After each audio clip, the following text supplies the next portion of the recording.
Sadly, the answer is, I would say yes. So in T-News, we write about the global uh, digital travel economy. So we write about the technology engine that powers travel industry. So we have insights across various geographies across the globe, be it Europe, US, or Asia Pacific market.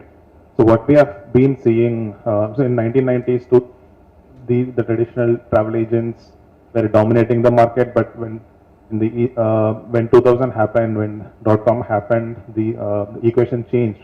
And after, right now in 2014, the equation is further moving towards the tech angle. So we have seen companies like travel agents, few people like shutting down, and there was another question on print media. So I have data that I can share it offline on print. I know companies that have shut down, travel companies, travel print media companies. It's a New Zealand-based company, and few other people. Because all of this adds to the point that even travelers are moving towards digital. When I say digital, it is mobile, and it is the various other gadgets that are coming up. Now we are talking about wearable technologies like Google Glass, where even the business has started responding to what the consumer is demanding. For example, in Heathrow Airport in London, it has already become a reality. So the Virgin Atlantic crew member now wears Google Glass and welcomes Premier, the top VIP customers of them in a separate concierge. And the moment the guests arrive, they actually check in via the Google Glass, and they guide you, they tell you, okay, where are you going? Are you flying to Amsterdam? Then this is the weather there, and this is what you can see.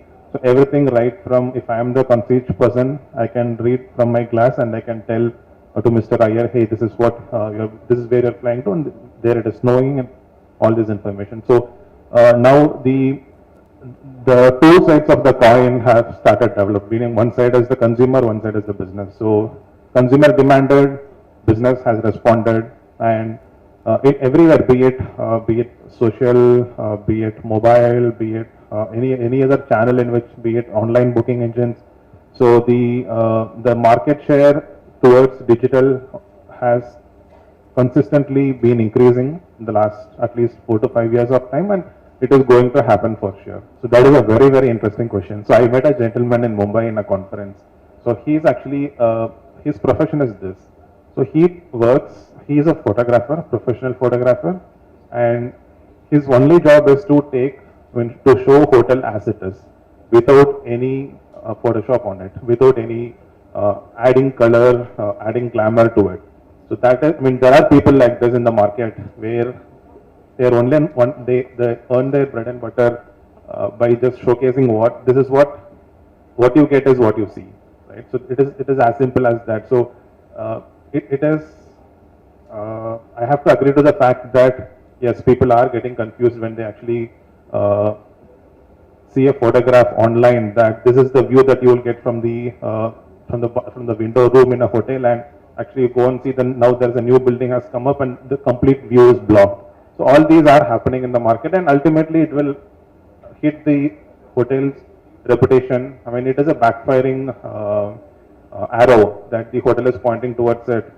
So the customer, if he or she is an influential person in the social media, he is going to just take it to the media, take photos of this is what I'm seeing and this is what is there in the website, do a screenshot of it, and we have seen numerous of it that we have written online. The brand damage being happening, be it a hotel or be it a destination marketing company, DMCs, etc. So these are happening for sure, and there are live examples, and there are people like the Mumbai photographer whose only job is to show what you see is what you get. To that level, people are now taking things very seriously, and so that is my input on that particular topic.